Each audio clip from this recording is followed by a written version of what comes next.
Salut tout le monde. J'espère que vous allez bien. Moi, ça me fait plaisir de pouvoir prêcher à ce premier dimanche de l'Avent. Ce qu'on a fait ce matin avec notre petite famille, c'est qu'on a allumé la première bougie de la couronne de l'Avent. Il y en a qui font ça aussi à la maison? Il y en a? Qui fait ça? Oh, il y en a beaucoup plus à ces célébrations. Ah, gloire à Dieu, les bonnes vieilles traditions de Noël, où chaque dimanche de l'Avent, on allume une bougie de plus. Et voilà, on a fait ce geste très spirituel de chanter une petite chanson de Noël. Puis après, on était moins spirituel, on a bouffé plein de chocolat, et puis on est parti dans l'Avent. En fait, traditionnellement, vous le savez, la période de l'Avent, c'est la période où on se prépare à Noël. Donc, dans le calendrier chrétien, la période de l'Avent, c'est la période avant Noël. Mais c'est surtout une période où, en fait, on se prépare en regardant en arrière et en avant. C'est-à-dire, on se prépare à Noël, c'est-à-dire que Jésus est venu, il y a Dieu qui est venu visiter son peuple, mais on se prépare aussi au fait que Jésus va revenir. Et en fait, avant, ça ne veut pas dire avant Noël, ça veut dire adventus, ça veut dire il y a le roi qui vient. Et du coup, en fait, dans la tradition de l'Église, l'Avent, c'est une période de jeûne, une période d'introspection, d'examination de ce qui se passe à l'intérieur. En fait, l'Avent, c'est une période pour le jugement. Une période où tu fais de la place pour dire, un jour, je vais rencontrer Jésus face à face et j'ai envie de pouvoir être content de ce qui va se passer à ce moment-là. C'est un peu comme ça que vous viviez l'Avent, non? Ouais. Ouais. On est dans une culture où c'est ça l'Avent, non? La sobriété, l'introspection.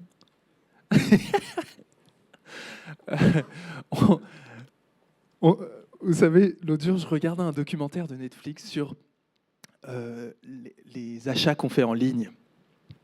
Et c'est terrifiant. C'est terrifiant. Ils interviewaient en fait des gens qui avant étaient les cerveaux de Amazon, H&M et toutes les grandes compagnies. Et ils disaient comment ils avaient tout mis en place pour essayer de contourner l'esprit critique des gens. On fait tout pour que les achats soient le plus compulsifs possible.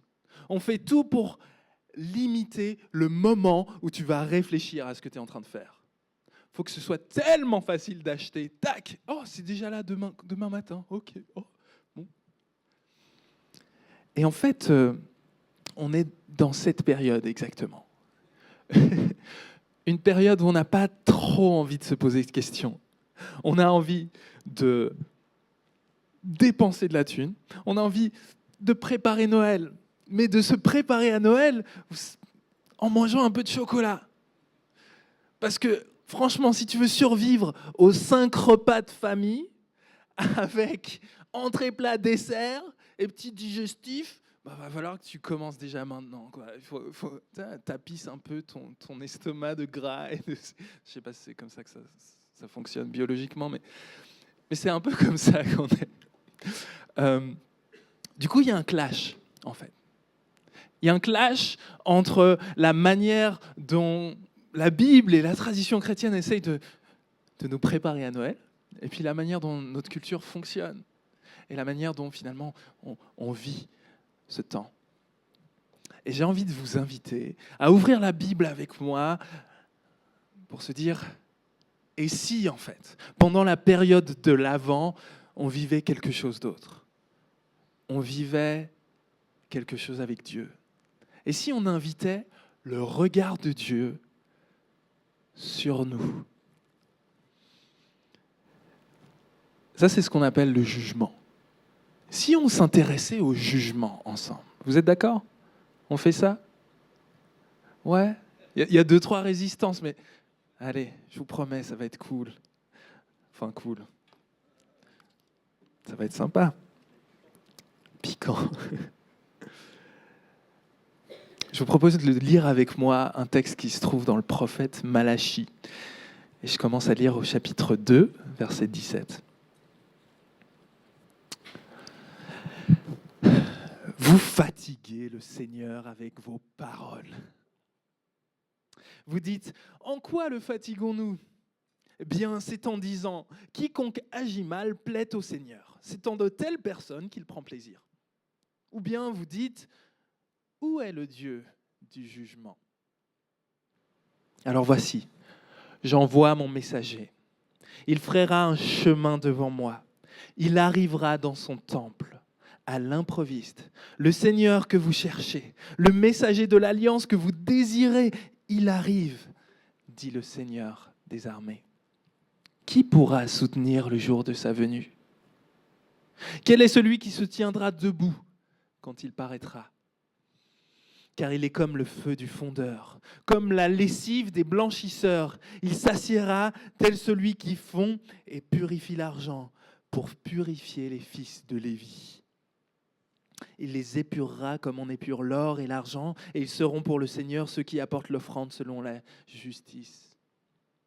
Alors l'offrande de Juda et de Jérusalem sera douce au Seigneur, comme aux jours d'autrefois, comme aux années de jadis.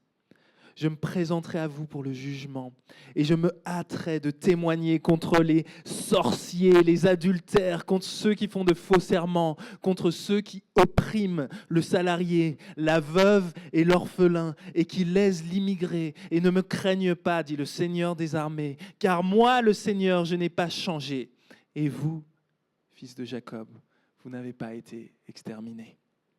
Depuis le temps de vos pères, vous vous êtes écartés de mes prescriptions. Vous ne les avez pas gardées. Revenez à moi et je reviendrai à vous, dit le Seigneur des armées.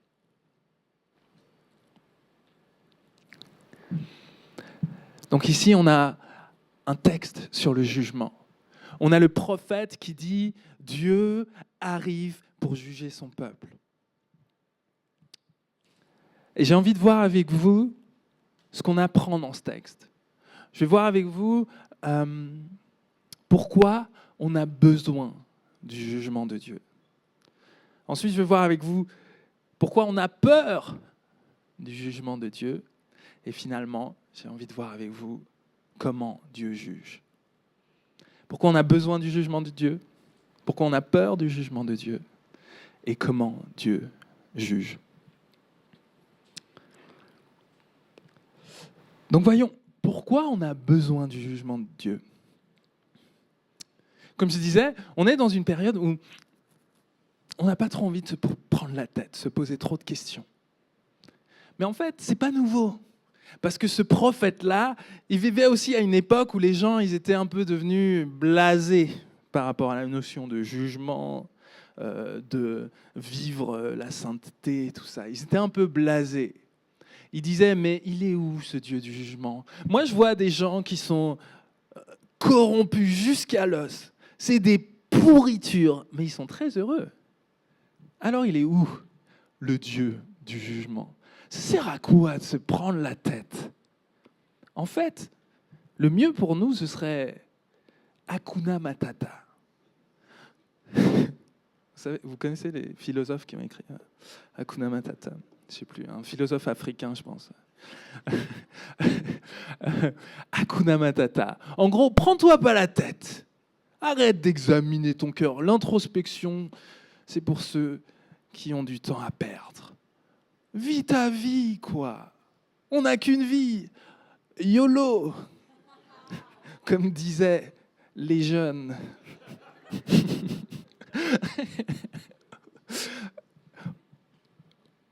En fait, on a cette impression-là que le jugement, l'examination de son cœur, c'est vraiment pour ceux qui sont aigris de la vie. Mais je vais vous donner 2 raisons pour lesquelles, en fait, on a vraiment soif du jugement de Dieu. On a vraiment envie qu'il y ait un jugement. Et ça vient en regardant les 2 types de personnes qui reçoivent le jugement de Dieu dans ce passage. Le premier type, c'est ceux qu'on appelle les Lévites ici. C'est les serviteurs de Dieu, ceux qui sont dans le temple pour offrir les sacrifices. Et Dieu dit à travers mon jugement, ils pourront m'offrir des sacrifices qui sont beaux, qui sont bons, qui sont purs. Et si je traduis ça un peu pour notre vie de tous les jours, le jugement de Dieu, la promesse, c'est que, imagine, tu arrives à la fin de ta vie et tu es heureux de ce que tu as donné, de ce que tu peux donner à Dieu. Imagine, tu arrives à la fin de ta vie et tu es fier de toi. Tu es content de ton offrande. Tu arrives à la fin de ta vie et tu te dis, purée, j'ai misé au bon endroit.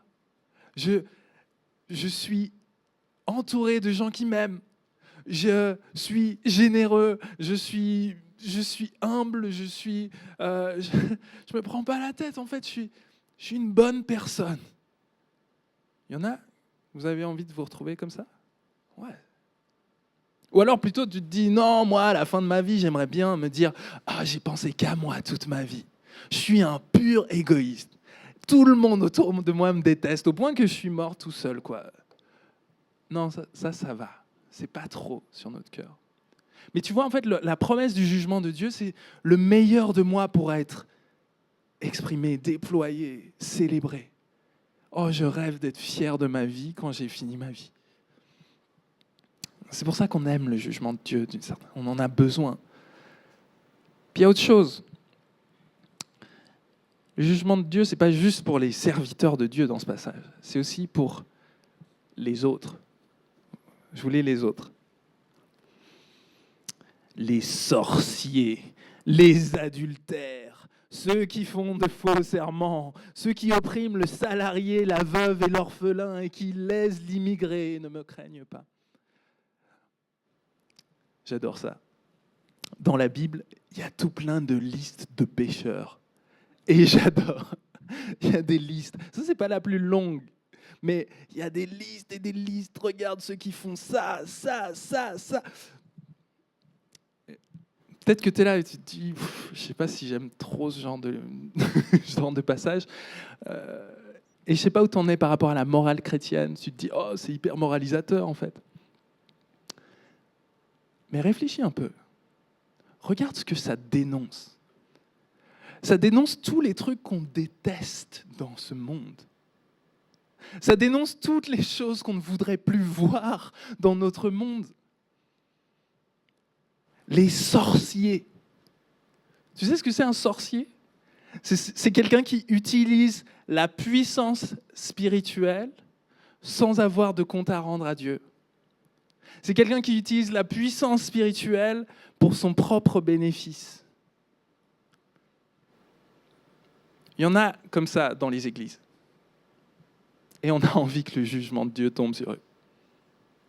Des gens qui utilisent la puissance spirituelle, pas pour édifier, mais pour un gain. C'est la corruption au plus pur de son aspect. Les adultères. C'est pas juste ceux qui trompent leur conjoint. Les adultères, c'est ceux qui trompent tout court, qui utilisent, à cause de leur désir sexuel, qui font du mal aux autres. Il y a assez de scandales tous les jours dans les journaux sur ce qui se passe quand on fait du mal avec notre désir sexuel, pour qu'on puisse tous dire dans cette salle, mais oui, j'ai envie que le jugement de Dieu tombe. Mais oui, le jugement de Dieu, c'est une bonne chose, parce qu'il y a des gens qui font des horreurs. Il y a des gens qui oppriment, qui utilisent ce qu'ils reçoivent pour faire du mal. Il y a cette corruption dans notre monde. Il y a même, ici on parle même des migrants. Tu te rends compte des gens qui sont exilés de chez eux, qui ont fui chez eux à cause de la guerre, à cause de toutes sortes de catastrophes. Et en fait, ils arrivent quelque part et on les exploite. T'as déjà entendu parler de ces histoires des passeurs de migrants qui se font de l'argent, qui commettent des choses atroces sur le dos de gens qui ont déjà tout perdu. Allez, on a besoin du jugement de Dieu. Tu vois pourquoi on a besoin du jugement de Dieu ? Parce qu'on a soif de justice. Parce qu'on a soif de restauration. La justice et la restauration, non seulement pour nous, mais pour notre monde qui est perdu. Mais si on en a tellement besoin, pourquoi on en a tellement peur? Pourquoi on a peur du jugement de Dieu?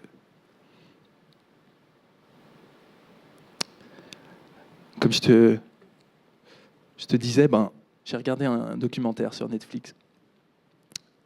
C'est un peu piège, ces documentaires, n'est-ce pas? Tu regardes un petit docu, tu te dis « Ah, je vais me passer un bon temps », et après, tu regardes 5 minutes et tu te rends compte que tu es totalement coupable. Tu te dis « Allez, petit Netflix and chill », et tu te retrouves à t'examiner, te dire « Mais en fait, je suis un salaud ». Je contribue non seulement à détruire la planète, mais à détruire la vie des gens qui sont exploités pour produire tous ces trucs que je viens d'acheter hier sur Amazon. C'est le problème du jugement. C'est qu'en fait, le jugement, c'est comme un feu. Et si tu appelles le jugement sur ces salauds là-bas, qu'est-ce qui te dit que le feu ne va pas continuer jusqu'à toi? Qu'est-ce qui te dit qu'il n'y aura pas un retour de flamme? En fait, on a peur du jugement parce qu'on a peur de souffrir du jugement. On a peur que le jugement se retourne contre nous. Et Jésus, il dit ça. Il dit bien, oui, vous avez entendu qu'il faut condamner l'adultère. Mais moi, je vous dis, si votre regard, si votre désir sexuel objectifie les gens, vous êtes complice de tous les malheurs, toutes les agressions sexuelles, de tout ce qui se passe au nom du désir sexuel. Vous êtes complice, vous n'êtes pas mieux. Autrement dit, si tu pouvais faire tout ce que tu voudrais, tu ferais des sales choses. Alors tu es complice. Bien sûr, on dit, vous ne commettrez pas le meurtre, mais moi je vous dis, celui qui a la colère déjà dans son cœur, il est déjà complice du meurtre. Parce qu'en fait, si tu avais la toute-puissance dans ton cœur, si tu avais la toute-puissance dans ta vie et que ton cœur était habité par la colère, quel genre de désastre tu commettrais? En fait, le problème du jugement, ce qui nous fait peur, c'est que le jugement, il se retourne toujours contre nous. Parce qu'on n'est pas pur. Et du coup, c'est pour ça qu'on fuit le jugement. On se dit, Hakuna Matata, tu te prends pas la tête, et puis comme ça, tu te sens jamais coupable. Mais il y en a d'autres. Et dans les églises, on est plus l'autre type. Le type qui va être très, très scrupuleux pour dire, oui, je veux le feu de Dieu sur les autres. On va être très scrupuleux pour être sur la défensive. Dire, non, moi, j'ai rien de grave à me reprocher. Non, moi, je suis les commandements. Et on n'a pas trop envie du jugement de Dieu, mais on va bien calculer les choses. Donc on a peur du jugement de Dieu. Mais en même temps, on en a besoin. On a peur et on en a besoin. Et la bonne nouvelle, c'est que ce passage, il nous dit, regardez comment Dieu juge. Regardez comment Dieu juge. Vous avez vu que le feu de Dieu, dans ce passage, le feu du jugement, ce n'est pas un feu de forêt. Ce n'est pas un incendie. C'est le feu du fondeur, le feu du raffineur. Ce n'est pas un feu de destruction, c'est un feu de purification. Le cœur de Dieu, c'est la rédemption, la restauration. Si Dieu condamne l'adultère, ce n'est pas parce qu'il le déteste, c'est parce qu'il veut le sauver. Si Dieu condamne, si Dieu juge, c'est parce qu'il a tellement envie de restaurer. Et oui, Dieu veut un monde dans lequel il n'y aura plus les abus sexuels, il n'y aura plus l'exploitation des vulnérables, il n'y aura plus cette souffrance-là. Mais la question c'est, comment est-ce qu'on va passer à travers le feu ? Et dans ce passage, on nous dit que c'est Dieu lui-même qui vient. C'est Dieu lui-même qui prépare le chemin. C'est Dieu lui-même qui est venu dans son temple. Autrement dit, Jésus est venu pour amener le jugement de Dieu. Et ça, c'est la bonne nouvelle. Il est venu comme un bébé. C'est la bonne nouvelle. Il n'est pas venu pour détruire comme un feu qui consume tout. Il est venu pour purifier. Il est venu pour lui subir le feu du jugement, la condamnation que nous, on mériterait. Il est venu la subir de plein fouet, la porter, pour que nous, on puisse passer à travers le feu. Il est mort pour nos péchés. Ça veut dire qu'il a été condamné pour que nous, on puisse être restaurés. Et maintenant, il y a une question. C'est est-ce que tu vas t'attacher à tes ténèbres, à ce qui en toi est dans la colère, l'égoïsme, l'hypocrisie, la jalousie, l'orgueil, ou est-ce que tu vas t'attacher à Jésus ?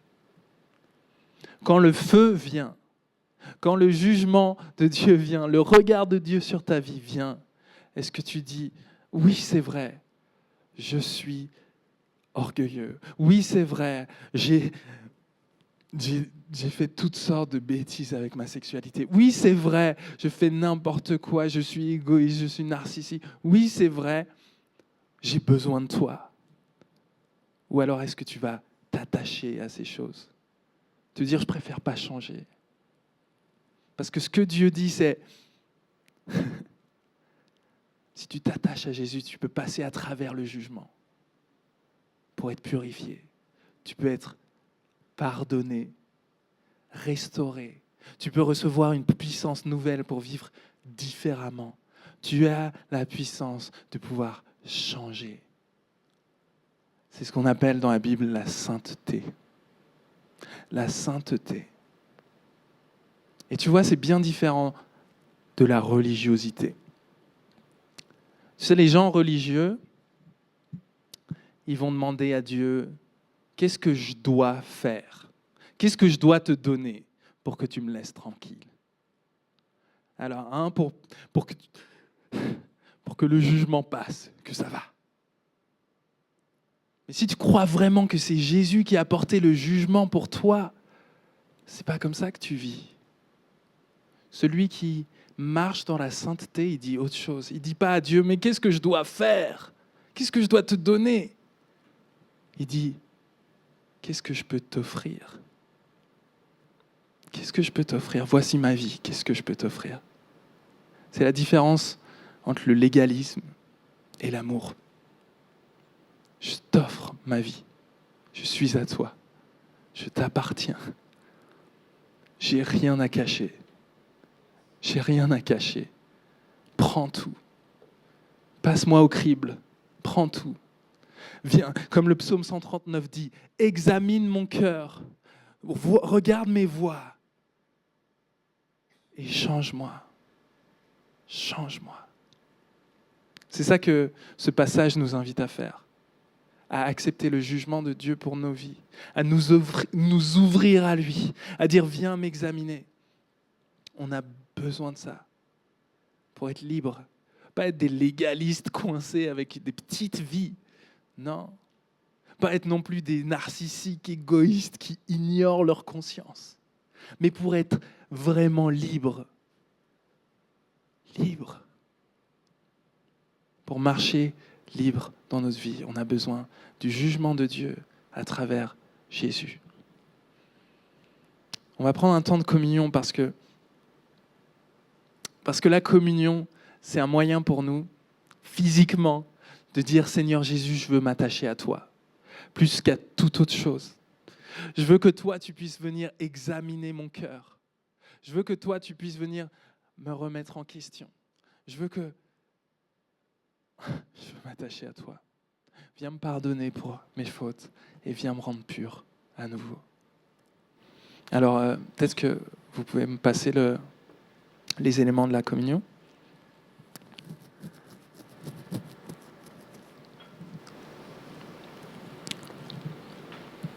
C'est un truc que Jésus il a fait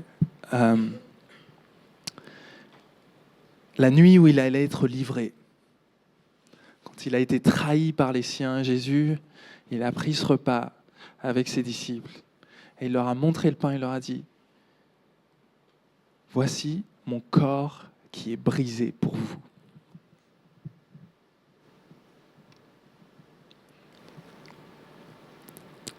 Et il leur a dit « Prenez et mangez-en tous. Faites ceci en mémoire de moi. » Et il a fait la même chose. Après le repas, avec la coupe, il a pris la coupe, il leur a dit « Voici la coupe de mon sang. C'est la nouvelle alliance en mon sang. Buvez-en tous. Faites ceci en mémoire de moi. » Dieu a donné son Fils unique, il a donné son corps pour qu'on puisse être pardonné. Il a donné son sang pour qu'on puisse être purifié. Alors venons avec confiance, avec foi, qu'on peut le laisser voir et examiner notre cœur et lui demander la puissance de vivre en vie nouvelle avec la puissance de l'Esprit en nous.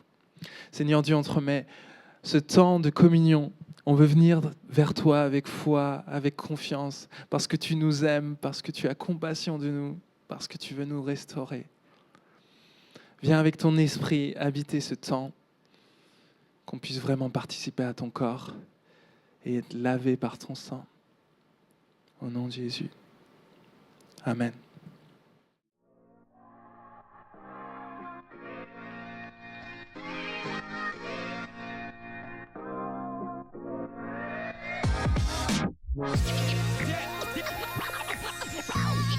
Yeah.